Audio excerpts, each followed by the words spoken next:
e eu tenho 2 recadinhos para dar para vocês. O primeiro é em relação ao certificado das palestras. Como de manhã a gente percebeu que o pessoal teve muita em relação aos certificados, cada palestra vai ter um certificado ainda. O não vai todo de manhã, não tem problema. E a partir de agora, a palestra é um certificado individual. Nesse caso,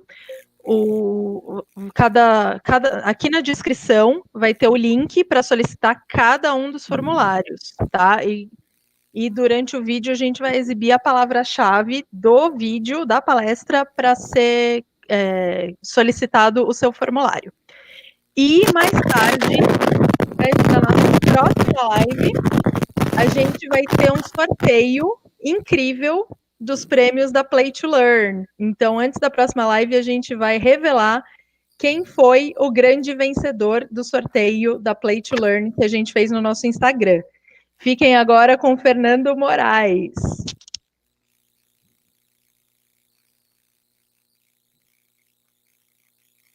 Obrigado pela apresentação.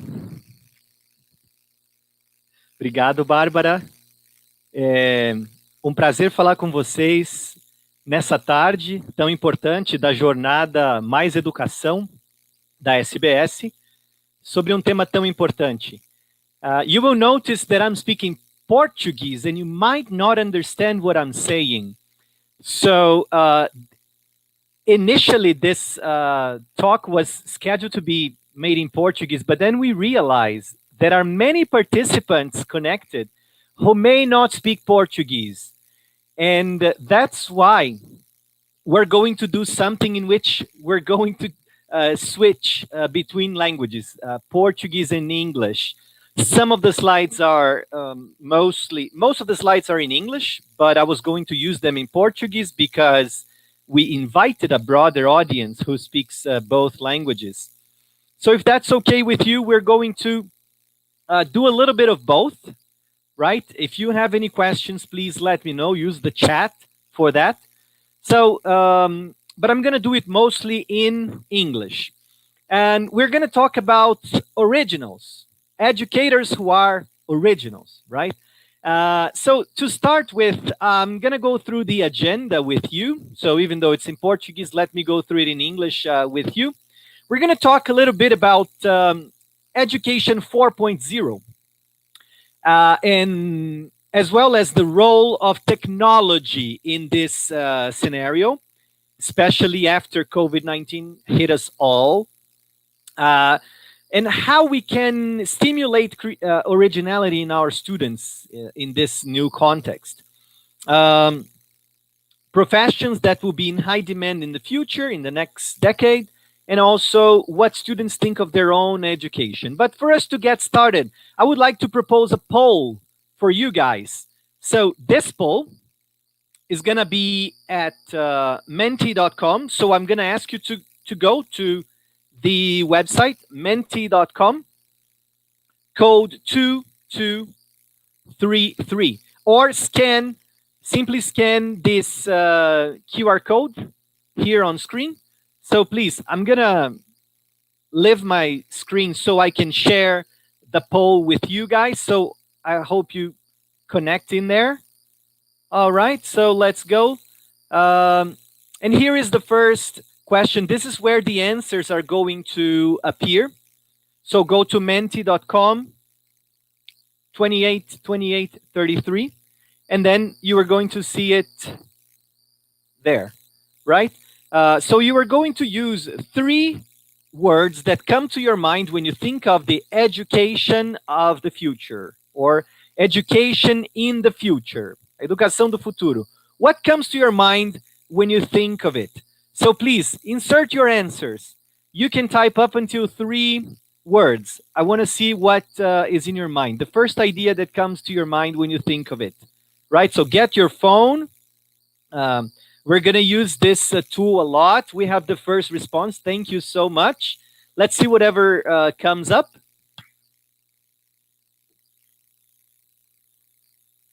Thank you. Innovative, challenging, long-term, inclusion. All right, so more words are coming. Thank you for your entries.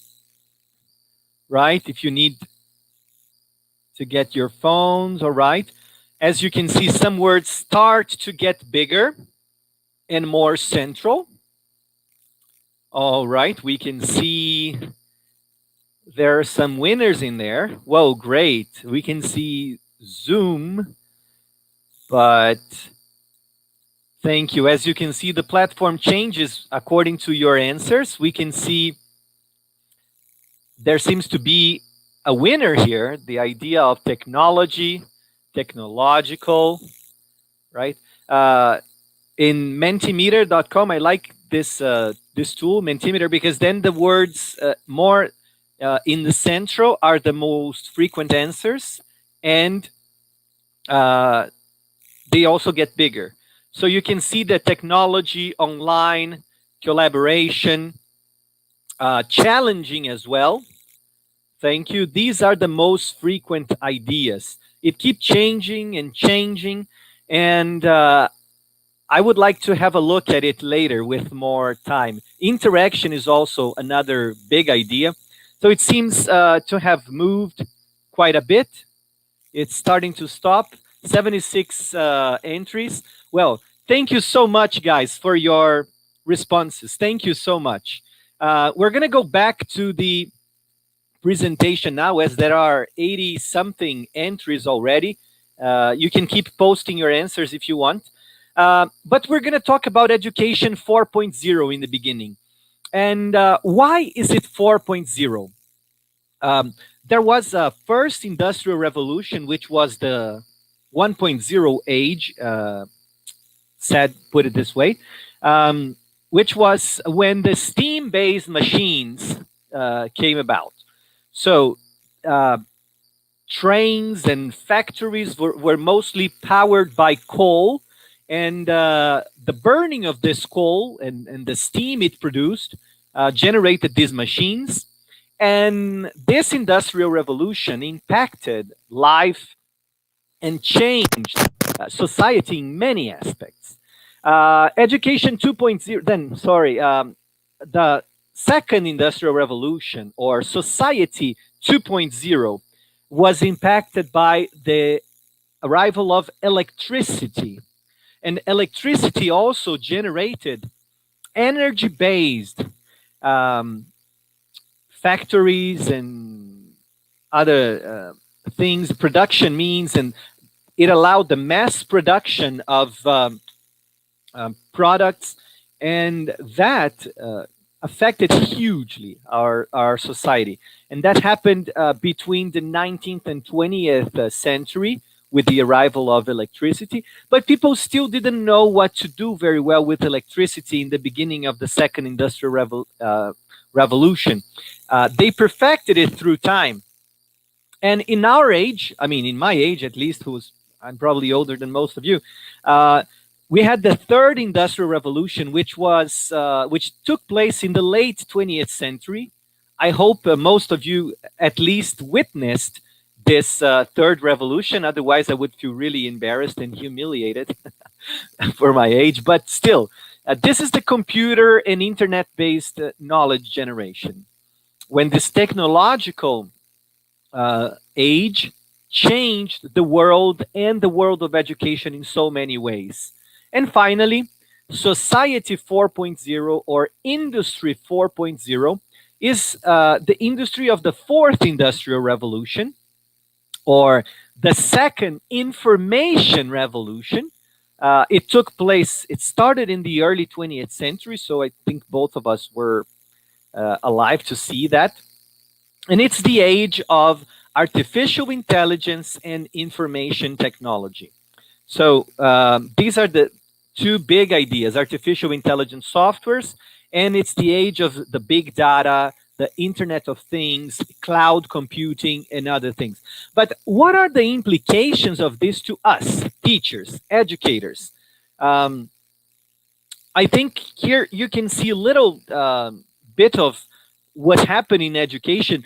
And there was Education 1.0, which was mostly teacher fronted. Students were like a tabula rasa, in which they had no knowledge at all. They were empty recipients of knowledge, and teachers knew it all, would then uh, share knowledge with them. In the second stage of education revolution, which is called Education 2.0, learners were still the receptacle of knowledge, but there was interaction between students and teachers. Fernando, Ask oi. questions. Hello? Fernando, desculpa interromper. O pessoal tá pedindo para você afastar um pouquinho o microfone que tá dando eco no áudio. Ok. Ok. Vamos ver se assim melhora. Parece que consegue- melhorou. Tá melhor? Parece que melhorou. Vamos ver se assim melhora, tá bom? Desculpa, pessoal. Imagina, desculpa interromper. Imagina, não por isso, Bárbara. Depois me desconta esses 2 minutos no final. Tá tranquilo. Obrigada, Rafa. Obrigado você. Bom, Aliás, Rafa não, Fernando. Desculpa. Education 2.0, okay? There is interaction between students and teachers, right? Teachers would ask questions, students would respond. But there was another stage to that, and perhaps most of us in our institutions, we're still living in that education 3.0, which is what? It's probably education based in projects and inquiry. It's inquiry-based learning. There is a lot of social network being used, access to global expertise, which the internet allowed us to have, right? And this idea of collaboration. So what the pandemic of COVID-19 intensified, accelerated, was Education 4.0. And most of us have witnessed some of this recently, right? Regardless of the way we teach. We have learners connected and producing and sharing content most of the time. The web stopped being a resource, but it started being the medium of the classes, right? It's one thing to think of the internet and the web as a resource for education, a source of Google searches, for example. Another thing is to think of the classroom that takes place on the web, right? This is a different mind shift. So learners sometimes have to act as teachers in this setting, as they have perhaps more familiarity with this context. And educators start being a resource guide. This is what we have for Education 4.0 towards the future. And the pandemic accelerated that. But I know we have a lot of English teachers here, right? And thinking of English teachers mostly, I took the liberty to thinking about how these revolutions happen in English language teaching. So I was thinking about this in the beginning of the 20th century, between the 1900s and the 1940s, is what I call English 1.0. English 1.0 was mostly behaviorist, structuralist. Students would learn based on grammar and translation, sometimes stimulus and responses. Then English 2.0, some of us have witnessed that happening, and it lasted up until the mid-80s. And it was more cognitivist and more humanistic, in which there was more interaction, right, between students and teachers and learners as well. English 3.0 was the communicative approach that we all experienced. And many of us have probably gone through classrooms, whether as students or as teachers, which experienced English 3.0. Maybe some of our classes are still Education 3.0. We practice communicative language teaching, right? We practice the principled eclecticism, which means we don't use a single method. This is the post-era method, post-method era, sorry. There is not a perfect method anymore. But we use the best practices in all methods. So, what is this education 4.0 then? This English 4.0 in our area? I am also an English teacher. So, tendencies or trends in English teaching in the future, especially in Brazil. We now live a time of pseudo bilingualism, in which we witness the multiplication of bilingual programs everywhere. Pretty much anything can be called bilingual nowadays. Basically, content-based instruction and CLIL approaches have been called bilingual education, regardless of any other aspect of this instruction. There is also the phenomenon of early biliteracy, the idea that the earlier the better for kids to study. So if you, as a teacher or as a school, used to offer classes as of, let's say, 7 years old, when in the past, nowadays you will find lots of teachers, lots of parents looking for teachers for kids who are 2, 3, and sometimes we as publishers are faced with the challenges. Do you have material for 1-year-olds, please? And then we go, okay, we have no materials for 1-year-olds, but we have for 2-year-olders. So this is the idea that the earlier the better. This learning is nowadays more inquiry based, which means a learning based on investigation, in which students have to find their own answers. It's not They are not only receptacles of information given by teachers, but they will look for it.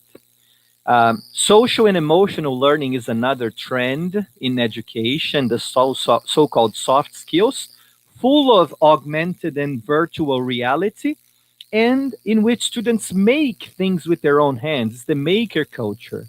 And also the advent of programming or coding as another language for students learning.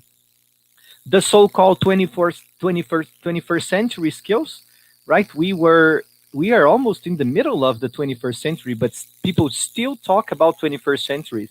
Actually, this might be an obsolete theme, um, uh, at least obsolete word or term. And people are nowadays talking about soft skills, skills that cannot be learned or taught directly only through content, right? It's more than content. It's learning how to deal with one another, right? Learning how to be creative, how to be collaborative, and also learning empathy and resilience and things like that. This education is also powered not by steam like steamboats, but this other kind of steam. Some courses will call it STEAM, others will call it STEM, right? But basically, it's the idea of science, technology, engineering, and math helping form the innovators of the future, the scientists of the future, who will have their ideas and will help discover the products and change the world in a way. And you can have arts as the A of STEAM, depending on the version you talk. And this is what students are doing in their own classrooms. And classes started receiving all these materials here that probably wouldn't be there in the past. But then you would think, well, but I'm an English teacher. Why do I have to know all that? Well, we're talking about changes and perhaps permanent changes in education. But polling time number 2, I would like to talk to you about ed tech tools now, right? So get your cell phone and get ready for the second part of that vote I would like to have from you. First, you talked about the future of education, and this is what we found, right? We found technology in the center, interaction. We had 107 entries. But now I have a second question for you, okay? So go to menti.com and use the same code, or just go to the next screen. So here you have it. The second question is this: which device contributes the most for learning in the classroom? Which device contributes the most, or helps the most, or potentializes learning the most in the classroom? So there are 6 here, and you can put them in order. There are 6 possibilities, and one of them is none. If you think none of them helps, you click on none. All right, so I'm going to give you some time for you to vote. Which of these devices contributes most for learning in the classroom? What do you think?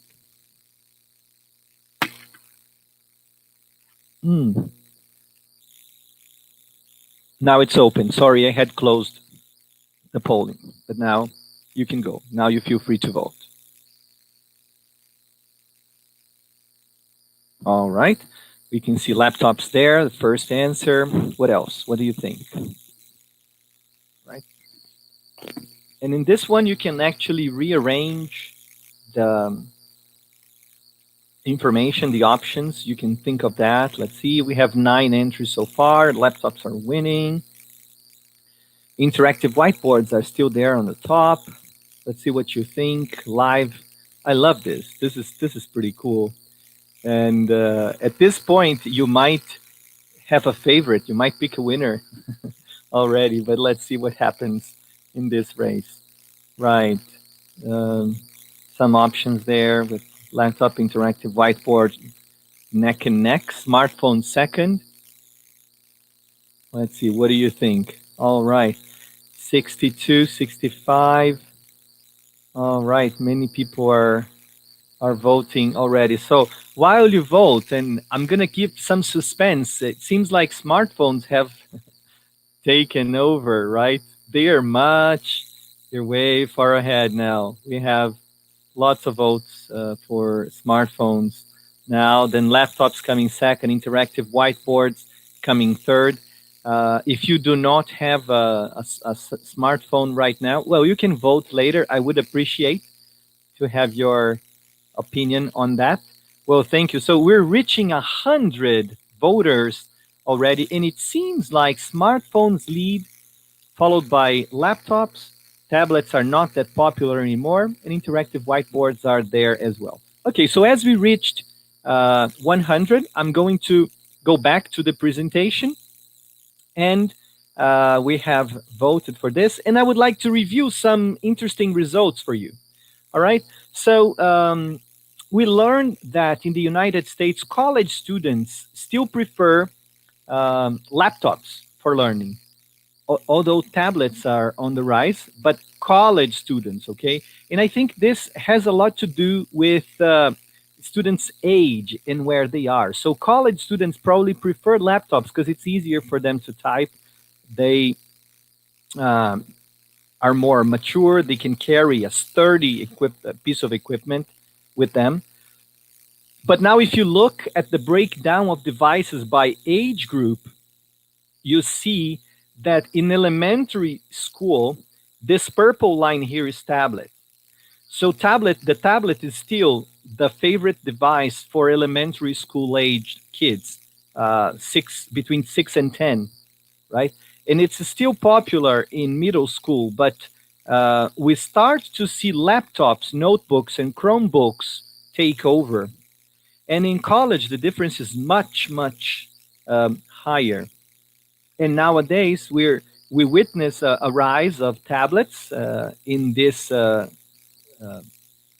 older age group, but smartphones and tablets, smartphones and notebooks, and laptops, they are pretty close there. So the best answer would probably be depends on what age they are. But one thing we know for sure, if you're a school owner or a school teacher like me, your school might have had in the past a computer lab like this with desktops. But nowadays, at least in the school where I teach as well, my old computer lab became a maker space, right? So this maker space has flexible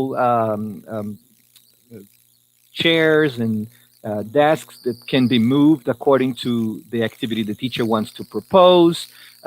There is a cart with Chromebooks, which are brought to the classroom whenever necessary. There is an interactive whiteboard as well. So they became multi-purpose spaces. So computer labs are becoming maker spaces. Actually, This is what the most revolutionary maker spaces look like. I also like visiting a school dear to my heart in Brasilia, where there is a great maker space there, which looks like this, very futuristic. So computer labs are becoming workshops, right? They are becoming oficinas where students will work with their hands and produce things by their hands. And we still have, yeah, tablets. You can see Kahoot there. You're probably familiar with this app. If we have time, we're going to use it. But the favorite device for youth is, for the younger ones, is still the tablet, because nothing is as precise as the touch of their hands, right? And the screen is bigger than a smartphone. Little kids may not have a smartphone, but schools can provide them with a tablet. But for the older ones, then smartphones are still favorite. You still have a big tube TV there in the back, but smartphones are probably the favorite device for this older generation towards middle and high school. Polling time. Since we're talking about smartphones, let's go back to menti.com, and I would like to have your saying in this third question related to the use of smartphones in the classroom, right? Voting is now open, and I would like you to vote. Um, I want you to tell me if you strongly disagree, and if you strongly agree with each of these statements. All right, where do you stand in this line? That is regarding the use of cell phones in class. So sorry for those who don't speak Portuguese. First statement says cell phones should be banned. Second says cell phones should be used sporadically from time to time. Schools do not have structure for the use of cell phones. And the last one, teachers should use the cell phone in class frequently. So what do you think? I'd like to have your vote.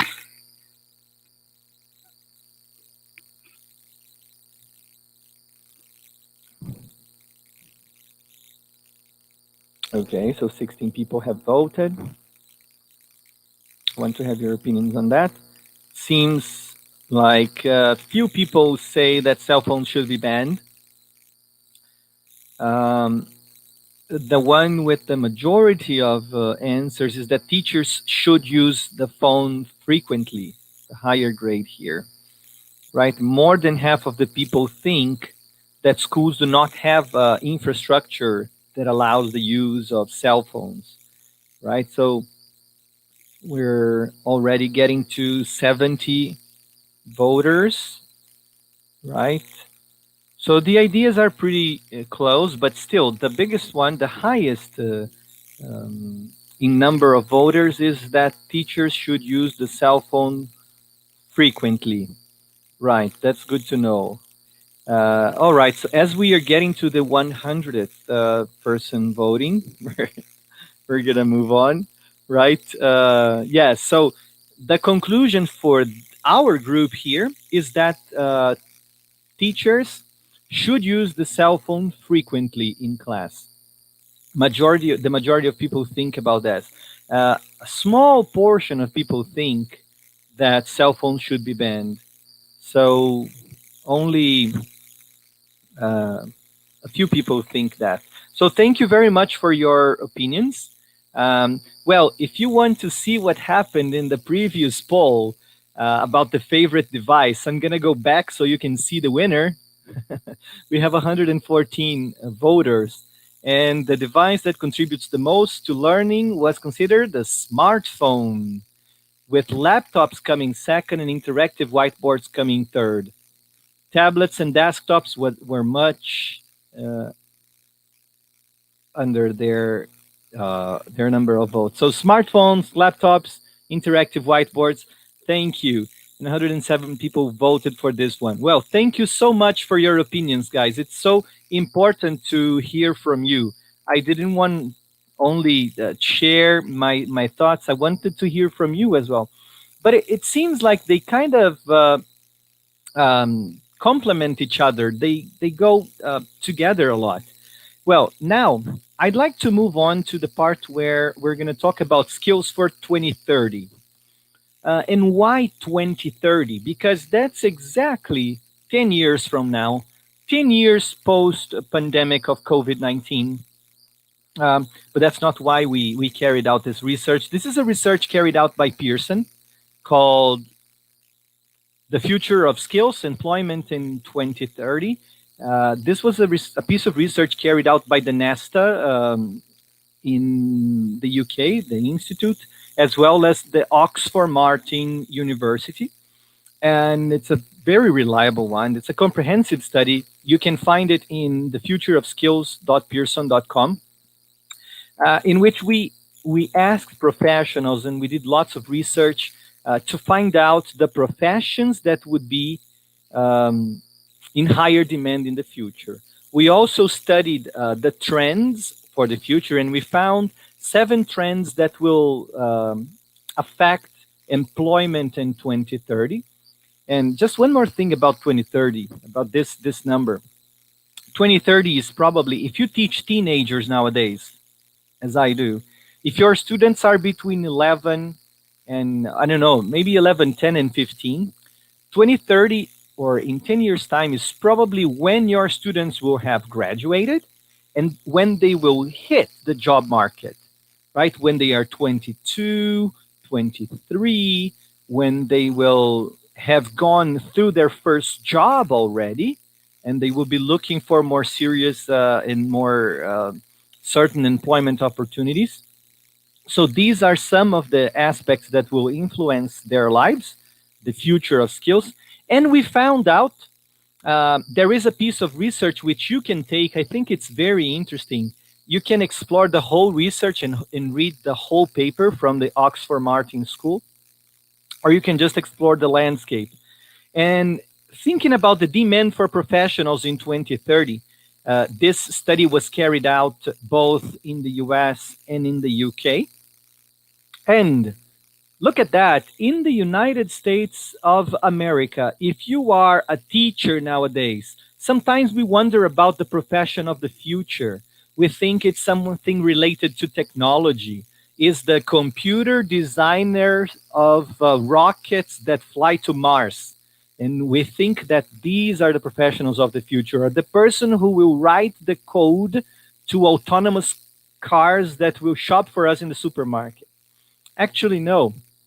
Professionals with the highest demand in 2030 in the United States are preschool, primary, secondary, and special education teachers.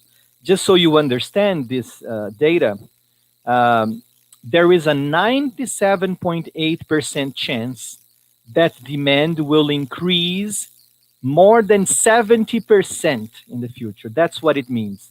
100%, we are 100% sure, or the Oxford Martin University is, school is, that 100% sure that education in these jobs will increase more than 50% in demand. Nowadays, there are 4 million professionals in the US, so we predict that this number will increase more than 70%, right? So there will be a lot of jobs for you guys if you are in education in the United States. See, animal care comes right second after that, right? Followed by service workers. But if you are an educator, that's very good news. Well, you might be thinking that the UK is very different from that, right? So two out of the top 5 jobs here are related to education. Preschool, primary teachers, and post-secondary teachers as well, coming in 4th. In the UK, things are not very different. Teaching and educational professions coming 2nd, and food preparation and hospitality trades are the 1st, but there are a lot more teaching and educational professionals nowadays. So there are more vacancies, more job openings in that area in the future for sure, right? So good news for us who are teachers, because I'm quite sure the same thing would, a similar thing would happen in Brazil in terms of demand for professionals. I'm not saying they're gonna earn the highest salaries, but there will be a highest demand for professionals, right? In terms of skills, the most important skills for the future, we found out that learning strategies was the #1 in the US. And I highlighted originality here in number 8 because this is the topic of today's talk, right? We're talking about originality, about educators who are originals, and we're getting to that soon. But that's where I got the title for this workshop, because originality is the one that appears, and it's important in both for both in the US and the UK as a skill, and I wanted to talk a little bit more about that. Sometimes, as a teacher, you may think, well, my job is not doing well enough. I think I would like to change jobs. I want to change areas. And I thought, well, what would happen if I went to another area? Okay, I'm going to see what would happen in the future for me in terms of skills. What do I have to learn? So in this report, you can try for yourselves.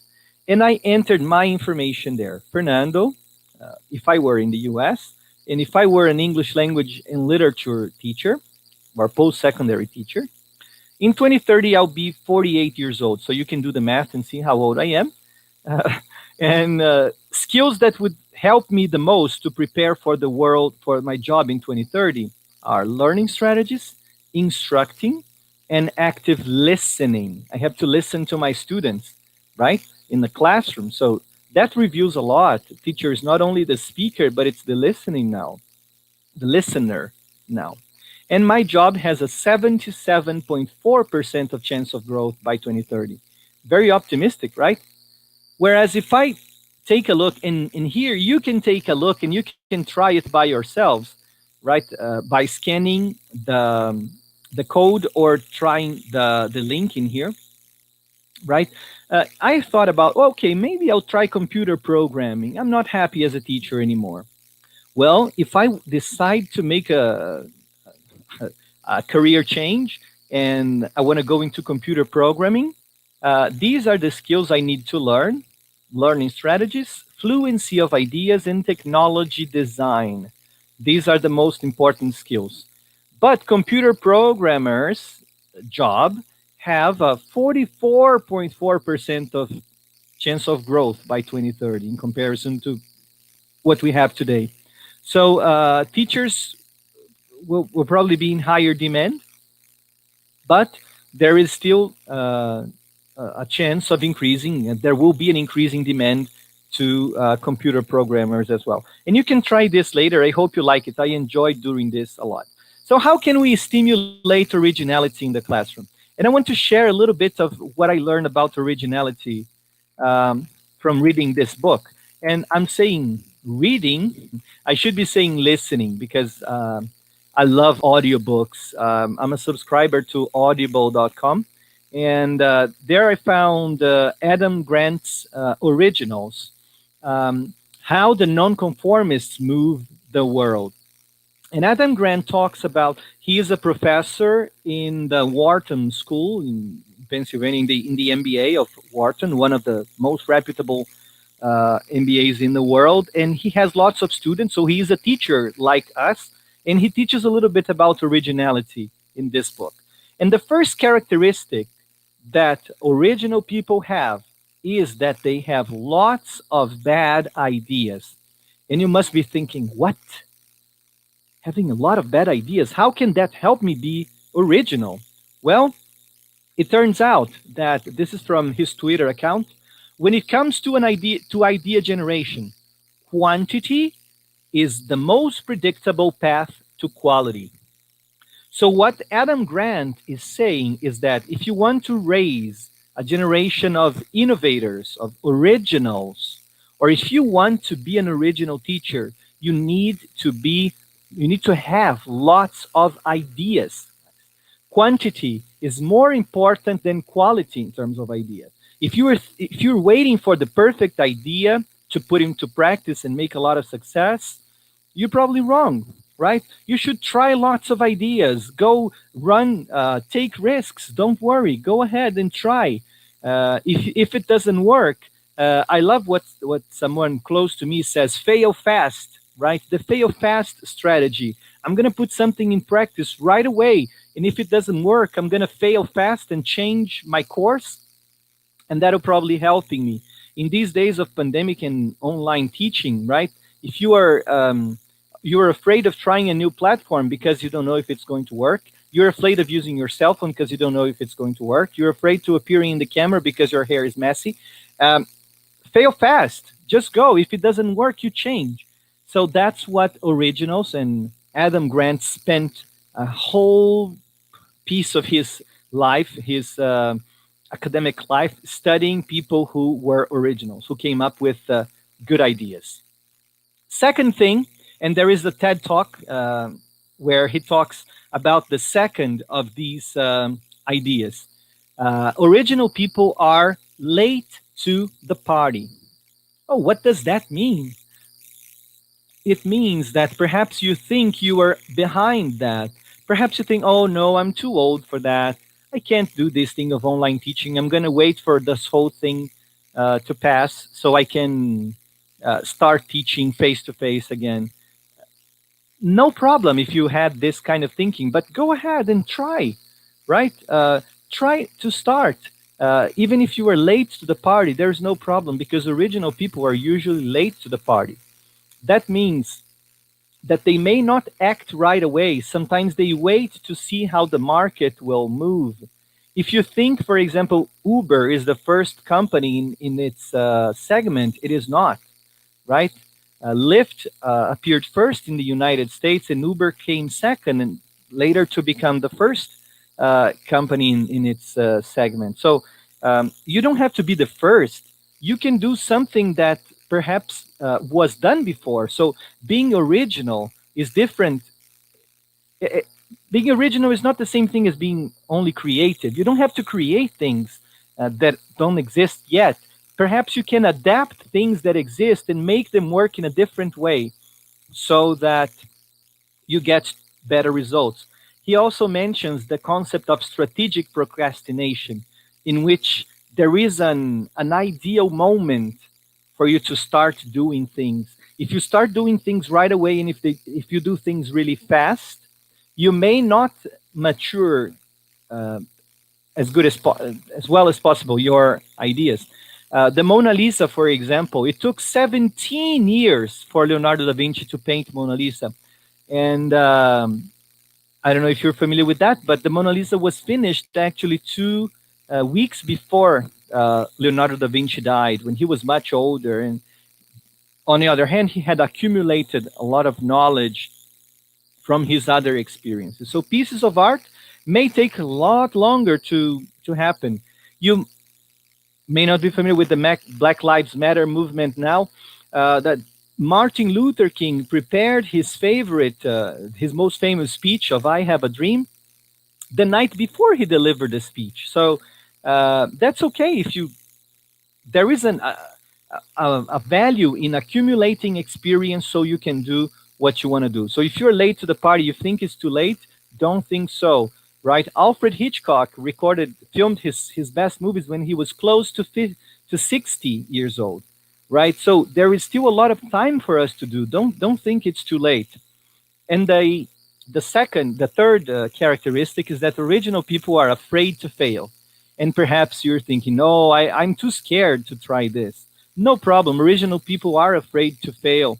The founders of Google, for example, they remained in their doctorate degree up until um, they Google was very successful. They did not abandon university to found Google because they were afraid to fail. And Adam Grant gives lots of examples from his old students. So no problem. If you're afraid to fail, if you feel you are late to the party, and if you don't have many ideas, you can change that. Don't worry. Just try to do your best, right? And you can do that. And I would like to conclude by sharing with you what students are thinking about these troublesome times. Another piece of research we conducted at Pearson, the Global Learner Survey, which was published in September 2019. You can find this, it's free, okay? It's not a book we're selling. It's online in Pearson's website. It says, from the learner's perspective, and I'm gonna share some things really quick here, to say that people are moving beyond traditional learning. So if you have a language school, perhaps you should not only consider that the other school is your competitor, right? You might have Duolingo as a competitor or Open English as a competitor, right? People who or platforms in which students learn by themselves. So it's not traditional learning anymore. In some countries, traditional formal education is still reigning supreme, right? This is the green bar is the percentage that says that the time you need of formal education to achieve a good job. But this is changing as well, right? People are thinking beyond traditional degrees, and this is interesting because Brazil, China, and the Middle East, Brazil is the second country where people think a college degree is the most important. In other places, like in the UK or Australia, or even in the US, people don't see a college degree as the most important thing for their future yet. There is no 40-year career anymore. It's an era of reinvention. Students are thinking of learning other skills in their future. People are not retiring from life anymore. People are retiring in life, and they are learning other skills when they retire. So again, another tip of originality: learn a new skill, learn to do something else. If you want to make a career move, or even in the area of English language teaching, if you want to learn something else, you are not yet a bilingual teacher. Okay, right, learn about bilingualism. You want to learn and prepare students for exams, go and learn how to prepare students for exams, and find other things you can learn. Human skills are very important. We think about virtual reality and we think this will be the only important skill in the future, but human skills are very important. This is the percentage of workers that consider soft skills as important as STEM skills in the future. 78% of them think of that. Human skill will be more important in the future. The numbers are high as well. Self-service learning, guys, this will increase in the future. So people will start learning things by themselves. And finally, I would like to move on. Well, this thing of learning languages is more something I would ask you, like verbally, like this, but there is no interaction in this talk. So if someone asks you what's the language to learn in the future, you would probably say Chinese. But the survey shows that English is still the number one language in the world for learning for the future. In second comes coding. Learning coding is probably more important than learning Chinese, and Spanish comes fourth, right? So again, this shows coding as the new second language of the future, right? Digital and virtual learning will increase in the future. Smart devices and virtual learning will outtake print textbooks in the future. And I would like to finish with a little bit of quiz time. We're going to play a little Kahoot in a few minutes. I asked Barbara if I could take these 2 minutes, and she said that's no problem since we had that little problem in the beginning. So let's play a little bit of Kahoot together here. You probably know how it works already. So I wanted to join this Kahoot for us to go out with a bang. So you got to go to kahoot.it, or if you have the app, you just insert this code 364473. I'm going to wait for you to enter, to some of you to join us so that we can start. And I'm sure you can be pretty fast in that. You probably do that a lot, right? So let's see how many people will join.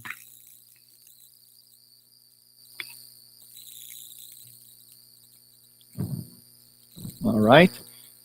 So lots of people are entering. I'm going to wait until we get to, let's say, 50 people, and then I'm going to get started. And you can join later if you want. We've only got 2 or 3 more minutes, but I think that's about the time we need.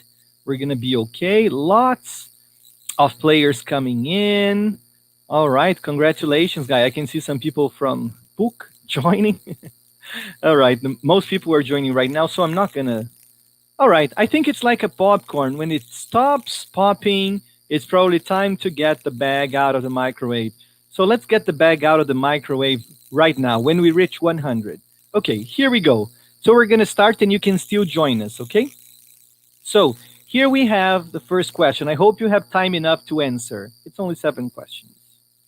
Tools that allow teachers to register their students and assign work are called what?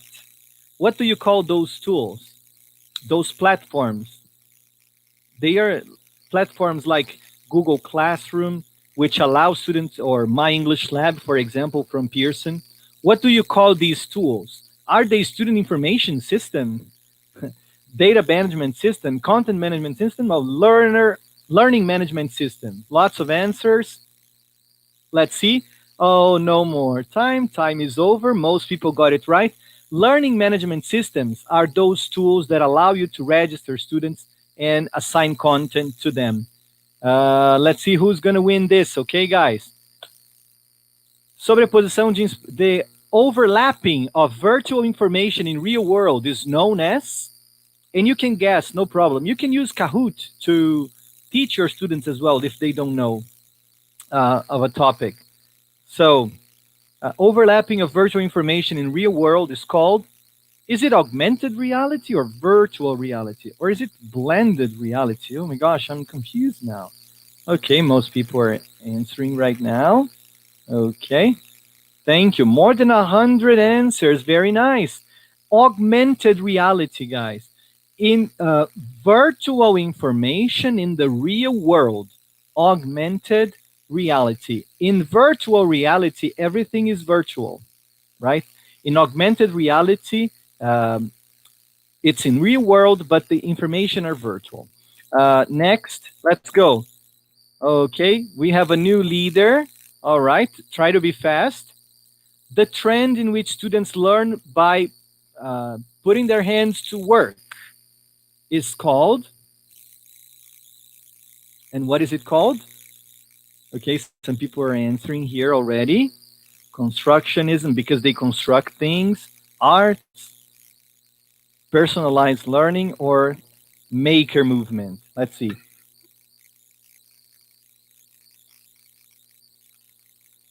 Again, more than 100 answers. All right, thank you. So here we go. It's the maker movement. Congrats. It's not constructionism, right? In a way. So we have a new leader again. People are going neck and neck. Where people, especially under 30 years old, go to learn how to do something. Where do they go? Do they go to the library? They go to Wikipedia? Do they go to Google, or they go to YouTube? What do you think? Especially if you're under 30. To learn how to do, yeah? Uh, Notice that I mentioned learn how to do. It might be cook something or to repair something that's broken. Where do you go? You go to Google. And if you're under 30, where do you go?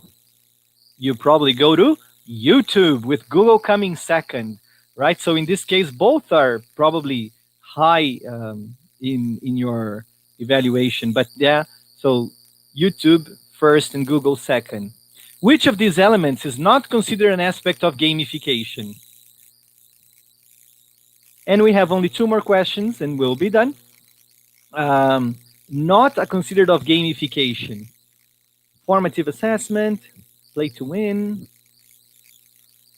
fun learning, or motivation. Which of these is not an aspect of gamification in education? What do you think?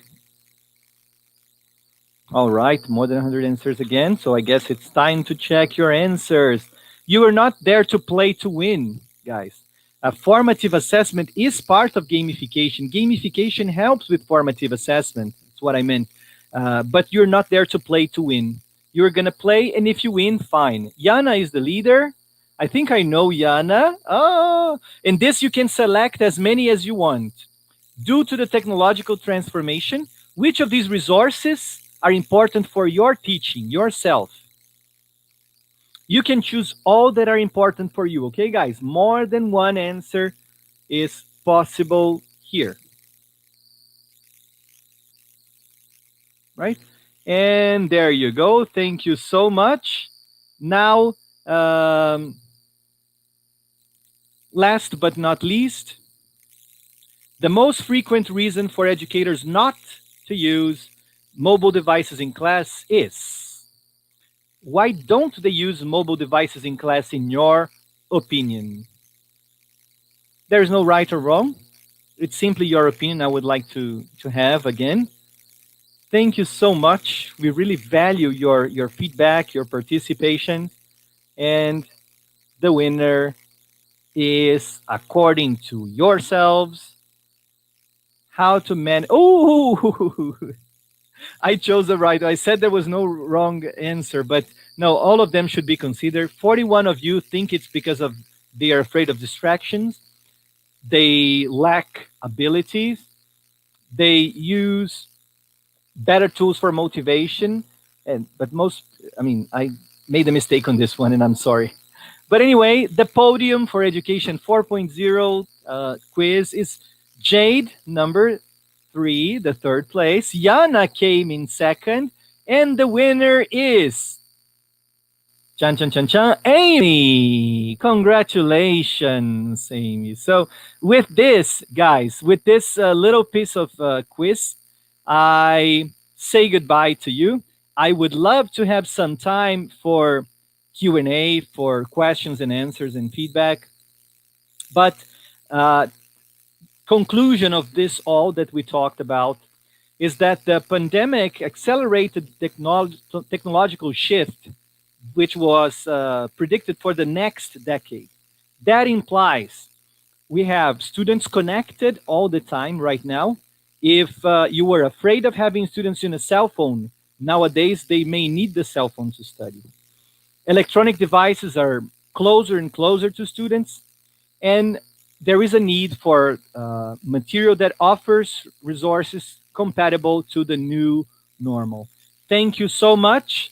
I'm going to hand it over to Barbara, who will close this. And if you have any questions, if you want to contact me, this is my email address. Thank you so much.